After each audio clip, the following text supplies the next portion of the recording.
Welcome to Shatter. Help me reach 5,000 subscribers. Support the video with a like and leave your thoughts in the comments. She slid the gold band off her finger right there in the middle of Applebee's, placed it on the table like it was nothing, and smirked. Her friends leaned in, their drinks sweating on the cheap wood, and she said the line that cracked something inside me forever. Tonight, I'm single. They laughed. She laughed. But I didn't. I didn't argue. I didn't slam my fist. I didn't even blink. I looked at her and said quietly, so only she could hear, "Not tonight. From this day on." Her smile faltered for a fraction of a second, but then she brushed it off, lifted her margarita, and toasted the air. I just sat there, silent, letting the moment brand itself into my mind. That was the last time she would ever see me as the man who stayed no matter what. I drove us home without a word. She scrolled on her iPhone, sipping the Starbucks she'd grabbed on the way out, humming to herself like nothing had happened. The house felt colder than usual when we walked in, but maybe that was just me realizing I no longer lived in a home. I lived in a performance, and I was done being the supporting actor. That night, she went straight upstairs, showered, and slipped into bed without so much as a glance in my direction. I stood in the doorway, watching her pretend to be asleep, the ring she'd removed earlier now back on the nightstand, glinting under the lamp like a cruel reminder. I didn't say a word. Silence had become my sharpest weapon. I lay down beside her, my body still, my mind awake. For years I'd been the dependable one, the one who held everything together while she pulled away, inch by inch, breath by breath. I replayed every ignored conversation, every cold shoulder, every time she laughed at her phone instead of my jokes. I saw the pattern clearly now, and for the first time, I wasn't afraid of it. The next morning, I got up early, made only 1 cup of coffee, mine, ate breakfast standing at the counter, left the mess for her to notice. She walked in later, hair wet, robe tied loose, and looked at the empty pot. No coffee waiting, no warm greeting, just me slipping my keys into my pocket. She raised an eyebrow, but I only smiled. A smile that said more than any words could. I didn't tell her where I was going. I didn't tell her when I'd be back. Instead, I drove to the gym for the first time in months, pushed my body until my muscles screamed, and realized I'd been starving for this. Control, discipline, a life that was mine again. By the time I got back, she was on the couch scrolling Amazon, boxes already piling up by the door. She barely looked at me when I walked in. That was fine. She had no idea that in my silence, I was already leaving her piece by piece. That night, when she finally noticed the distance, she asked if I was okay. I smiled again, calm, unshaken. Better than I've been in years. She looked at me then, really looked, like she was seeing someone she couldn't quite recognize. For the first time in a long time, I saw something flicker in her eyes that wasn't arrogance. It was uncertainty, and that was only the beginning. The silence didn't take long to spread. At first, she thought it was a mood. Maybe stress. Maybe one of those temporary funks men slip into when work gets heavy. But this wasn't temporary. This was the beginning of my exit. At breakfast, I sat across from her without a word, scrolling the news on my phone, letting the clink of my spoon against the bowl echo louder than anything she said. She tried to talk about her day, about some coworker who annoyed her, but I didn't feed the conversation. I nodded once, then went back to my phone. Her eyes lingered on me, waiting for the usual sarcasm, the smile, the bridge I always built. But the bridge was gone. That night, I stayed out later than usual. The gym, then a slow drive, letting the headlights paint empty streets while I thought. By the time I walked through the front door, she was on the couch in one of those satin robes she hadn't worn in months. The TV was paused on Netflix, candles lit like she had staged the entire scene. She tilted her head and said lightly that I was late. I told her I didn't realize we were on a clock. The silence that followed was heavier than any argument we'd ever had. She watched me move around the kitchen, cleaning up her takeout boxes without a single complaint. No sighing, no bitterness, just stillness. When she asked if I was okay, I said I was better than I'd been in a long time. And I meant it. The next evening she tried harder. Dinner made from scratch, pasta steaming on the table, even a candle flickering between us. I sat down, ate quietly, thanked her for the meal, and nothing more. When she reached across the table, her fingers brushing mine, I pulled back like I hadn't even noticed. Her face froze for a second before she masked it. I let the silence speak for me. The days that followed were a study in her unraveling. She began texting me at work, short messages that once would have mattered. Hope your morning's going okay. What do you want for dinner? Miss you. I didn't ignore them. That would have been obvious. Instead, I replied with surgical precision. Thanks. Doesn't matter. All good. Each word was a scalpel. Each response a mirror held up to her own indifference. By the end of that week, she was watching me closely, checking my laundry when she thought I wouldn't notice, hovering around me in the evenings, asking where I had been. She used the word distant. Distant, as if she hadn't been the one creating that distance for years. I just shrugged and told her maybe I was seeing things clearer now. Then I walked away, leaving her staring at her reflection in the darkened window, realizing control was slipping. She didn't know it yet, but she had already lost me. I knew the exact moment the panic started to creep into her. It wasn't loud, it wasn't dramatic, it was a flicker in her eyes that she couldn't mask fast enough. One afternoon she called me at work, something she rarely did. Her voice was lighter than usual, forced. She said she just wanted to hear my voice. I let a pause stretch long enough for her to stumble into a nervous laugh before hanging up. That was when I knew this wasn't affection. It was fear. Fear of losing the control she once believed was permanent. That night, I didn't rush home. I took the long route, stopped at Walmart for no reason, wandered the aisles, let the clock tick past dinner. When I finally walked through the door, she was dressed like we had plans. Hairstyled, makeup perfect, a new dress I hadn't seen before. She smiled too quickly and said maybe we could try that new restaurant she'd been talking about. I slipped off my jacket calmly and told her I already ate. The way her face dropped for just a second was almost invisible, but I saw it. She recovered fast, said maybe tomorrow, but I only answered with a flat maybe before heading upstairs. She didn't follow. That silence was the beginning of something she couldn't stop. 2 days later, I moved a portion of my salary into a private account. Clean, quiet, legal. She had no idea. I canceled a few subscriptions she never paid attention to. The Netflix login failed that night, and she sighed loudly from the living room. She waited for me to fix it, but I didn't move. She thought it was a glitch. I knew better. It was the first thread pulled from the tapestry she had wrapped herself in. At the same time, I started to change outside the house. The gym wasn't just an escape anymore. It was a ritual. Sweat, discipline, control. I bought clothes that fit sharper, looked better, felt better. When I caught my reflection, I didn't see the tired man who begged for scraps of affection. I saw someone stepping out of the fog. She noticed too. She said I'd been out a lot, asked who I was with. I told her simply, just people. That word hit harder than anything else. She froze, eyes narrowing, but I left her to wonder. The days that followed were filled with her small performances.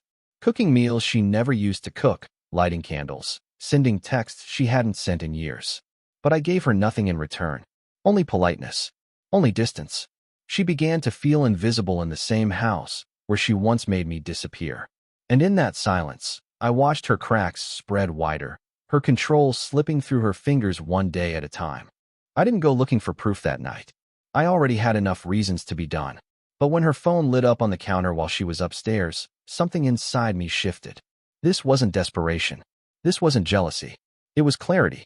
I picked it up, entered the passcode she thought I'd never notice, and scrolled. At first it looked clean. Too clean. A few texts with friends, her sister, reminders about errands. But then I saw the hidden app, tucked behind a fake calculator icon. My thumb tapped it, and the screen unlocked a second inbox. And there it was, the other life she thought I'd never see. Messages with no names, just numbers. Words that cut deeper than any physical betrayal. He doesn't even notice me anymore. I could be gone for hours, and he wouldn't care. You make me feel alive again. I didn't slam the phone down. I didn't storm upstairs. I didn't wake her up and demand answers. I just stared at the glow of the screen, letting her own words sink into me like poison I was immune to now. She thought I was clueless. She thought silence meant weakness. But silence had already become my weapon, and now it became my shield. I took screenshots, organized them neatly into a folder on my laptop I titled Exit. Not because I planned to blackmail her or scream accusations, but because I wanted everything in order for the day I vanished completely. When I finally set the phone back on the counter, I felt calm. Too calm. Like a surgeon prepping for an operation. She was upstairs sleeping like nothing was happening, like her little performance still worked. But the air in the house had changed. She just didn't realize it yet. The next day, I said nothing. I acted normal, maybe even lighter. She laughed once, nervously, asking if I was in a better mood. I just nodded. She didn't know that I wasn't in a better mood. I was in a better place. I had crossed a line in my mind, and there was no turning back.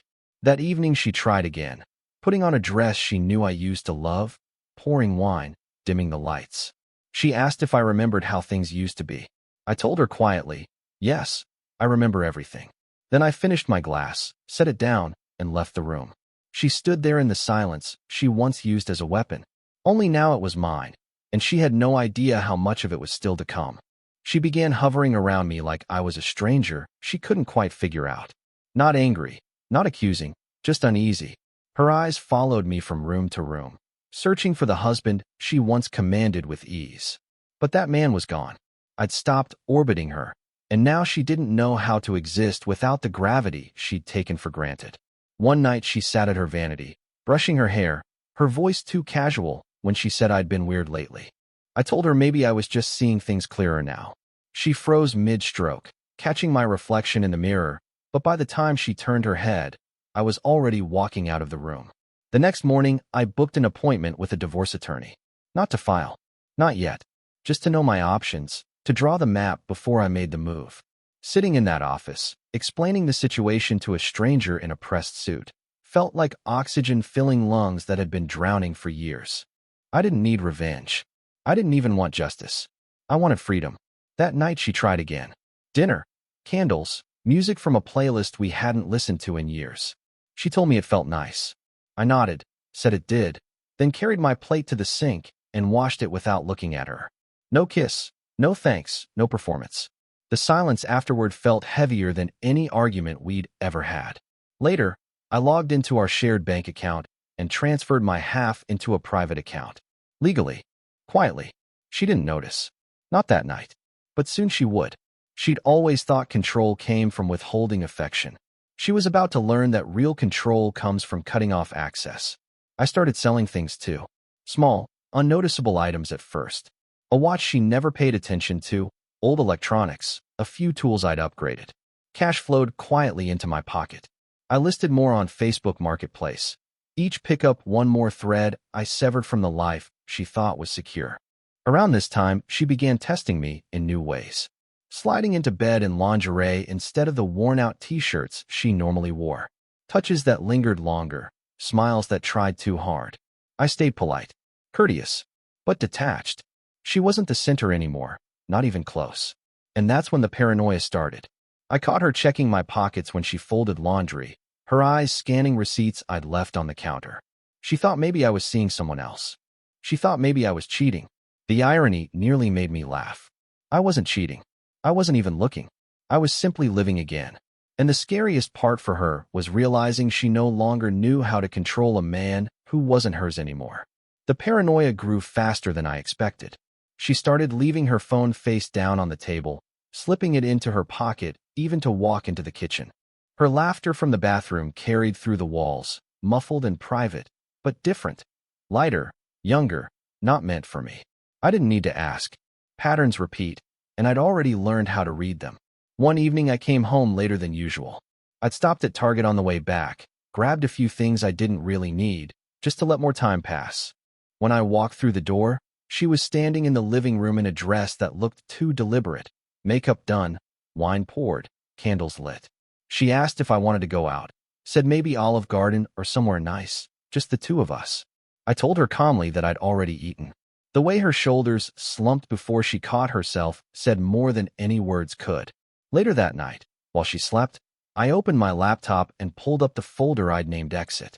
Screenshots, copies, dates, and now I added another layer. I created a clean financial trail, separated entirely from her. Every move was careful, precise, like I was walking a tightrope no one else could see. She still thought she was in control, but the reality was that I had already left her in every way that mattered. Over the next week, the silence became unbearable for her. She started hovering again, trying to start conversations, filling the air with small talk about her day, about coworkers, about nothing. I gave her polite nods, a few words, then returned to what I was doing. Each exchange only reminded her that the man she once ignored was now unreachable. One night, she set 2 glasses of wine on the coffee table, smiling like she was trying to bridge a gap. She told me we hadn't sat together in a while. I glanced at the glasses, then told her I was heading to bed. The look on her face lingered with me. Panic, hidden under practiced indifference. She was beginning to understand that she no longer had an audience. Her control had always thrived on my participation. The coldness, the dismissiveness, the games, they only worked as long as I fought to close the distance. But now the distance was mine. I owned it, and she was the one suffocating in it. I lay awake that night, staring at the ceiling, realizing I didn't need to expose her, didn't need to shout her secrets into the world. All I needed to do was keep disappearing, inch by inch, until one morning she would wake up and find that the life she built on control had crumbled into silence she could no longer bear. Her desperation didn't come in a flood. It came in small cracks that widened every day. She started cooking dinners again, the kind she used to brag about on Instagram, perfectly plated and staged with candles. She set the table for 2, waiting for me to sit across from her like I used to. I ate, thanked her politely, and carried my plate to the sink. No smile, no warmth, just silence. The flicker in her eyes told me she understood the performance wasn't working. By the end of that week, I caught her snooping through my things. Receipts, pockets, even my gym bag. She thought I didn't notice, but I let her see that I did. I walked past her, calm, expression unreadable, letting the weight of her own suspicion hang heavy in the air. She wanted to accuse me, but she couldn't. Because to accuse me, she would have to admit what she was doing herself. One evening, she tried to corner me. She waited in the living room when I got home, hair done, dressed like she was ready for a night out. She asked why I'd been so distant, if there was someone else. I told her simply that I was better now than I had been in years. Nothing more. The look on her face was priceless, a mix of fear, anger, and something else she couldn't hide, regret. I began to notice her friends pulling away too. A couple of them stopped coming by. One even avoided eye contact at Costco when I ran into her. Word spreads. Whispers travel. Whatever story my wife was telling them wasn't sticking, because her facade was cracking in places she couldn't control. That same week, I quietly sold more of our belongings online. A piece of furniture here, an old gadget there. Cash flowed quietly into my account while she scrolled through Netflix, never noticing the walls of her little kingdom shrinking. Every missing item was another invisible step closer to my exit. She tried harder after that. Texts during the day. A photo of our dog curled up on the couch. Little nostalgia bombs meant to draw me back in. I answered, but my words were clipped, cold, surgical. Good. Thanks. Busy. Each response was another reminder that the man who used to chase her attention no longer existed. That Friday night, she poured herself a glass of wine and another for me, sliding it across the table. She asked if I remembered when we were happy. I told her I remembered everything. Then I stood, took my jacket, and walked out the door. I didn't tell her where I was going. I didn't tell her when I'd be back. For the first time in years, I felt the night air hit my face like freedom. And in that moment, I knew she was the one left waiting now. When I walked back through the door later that night, she was sitting on the couch with her arms folded, the untouched glass of wine still on the table. She asked where I'd been. I told her simply out. No explanation. No details. She pressed again, but I just shrugged and said I enjoyed the fresh air. That silence, my refusal to play her game, cut deeper than any fight ever could. The next morning, she tried to act normal. She made pancakes, humming to herself in the kitchen, pretending everything was fine. I sat down, ate quietly, and left my plate on the counter. She asked if we could spend the day together. I told her I had plans. I didn't explain what they were. Her eyes narrowed, but she didn't ask again. Those plans were simple. I met with a realtor. Quiet, professional, efficient. I wanted to know how quickly I could liquidate assets, how easily I could vanish from the house we had built together. The numbers came fast, the options clear. Freedom wasn't just possible, it was close. When I returned, she was scrolling through her phone on the couch, but her posture told the story. Shoulders hunched, leg bouncing nervously, glancing at me every few seconds as if waiting for me to crack. I didn't. I just walked past her, set my keys down, and disappeared upstairs. That evening she tried another approach. She slipped into bed early, reaching for me under the covers, her touch hesitant, almost desperate. I turned slightly, not rejecting her outright, but not inviting her either. She whispered that she missed me. I let the silence stretch until she finally rolled away, her back stiff with frustration. The days that followed showed the shift more clearly. She began texting more often, calling during the day, even showing up at my office once with lunch, pretending it was a surprise. I smiled, thanked her, and ate quickly, then sent her on her way. The distance was no longer mine alone. It was hers too, whether she wanted it or not. One night, I overheard her on the phone in the bathroom, her voice low, careful, but sharp with panic. She told someone she thought I was slipping away. She said she couldn't read me anymore, couldn't control the silence. The irony almost made me laugh. She had spent years making me invisible, and now she was choking on her own medicine. By the end of that week, I realized she wasn't just unraveling. She was beginning to fear what I might do next. Not because I raised my voice, not because I threatened her, but because I did nothing at all. And for a woman who thrived on control, nothing was the deadliest move of all. The cracks turned into fractures. She started showing up in places she never used to, hovering near the garage when I came home, standing in the doorway of my office while I worked, asking questions that weren't really questions. She wanted to know who I was with, where I had been, why I was dressing better, why I smiled more when I looked in the mirror than when I looked at her. I answered every question with the same calm indifference. Just people, just places, just me. The simplicity of those words was more devastating than any accusation could have been. One night she broke. She cornered me in the kitchen, her voice sharp, her eyes wet with frustration. She demanded to know what was going on, if I was seeing someone else. I didn't raise my voice, I didn't deny, I didn't explain. I just looked at her and said, "You told me you were single that night. I believed you." Her face drained of color.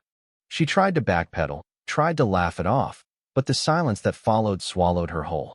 That weekend I made my final preparations. I signed papers with the attorney, arranged a new apartment across town, and shifted the last of my money out of reach. Every move was quiet, invisible, a clean cut. While she scrolled through Hulu, pretending nothing was wrong, I packed my essentials into the back of my truck piece by piece. She didn't notice. Or maybe she refused to. Her last attempt came on a Sunday evening. She cooked dinner, poured wine, even played the old playlist we used to listen to on road trips. She told me she wanted to try again, that maybe we'd both made mistakes. Her voice trembled, not from love, but from fear of being left behind. I let her finish. Then I stood, placed my napkin on the table, and told her quietly, "I already left. You just didn't see it." The silence that followed was heavier than any argument we had ever had. She sat there frozen, fork in hand, staring at a man who no longer belonged to her world. For the first time in years, I didn't feel anger. I didn't feel loss. I felt nothing at all. That night, while she slept, I slipped the last box into my truck.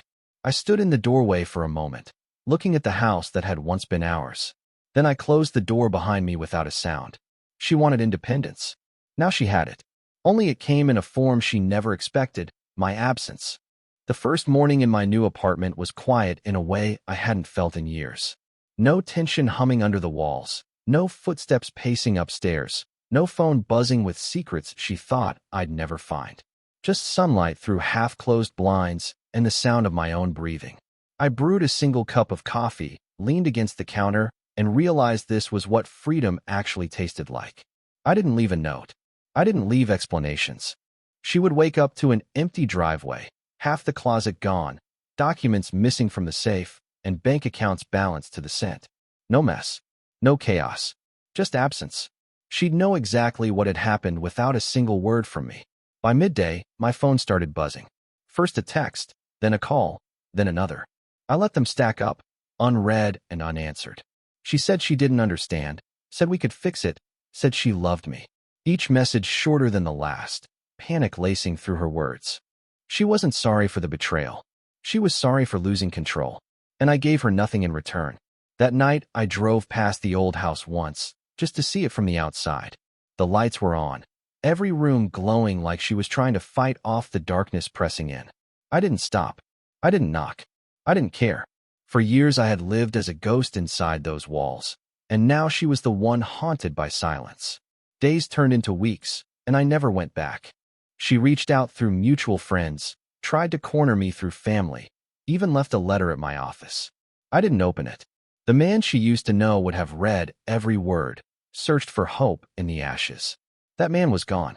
One evening, sitting at a Waffle House after a late workout, I caught my reflection in the window. Stronger, sharper, alive.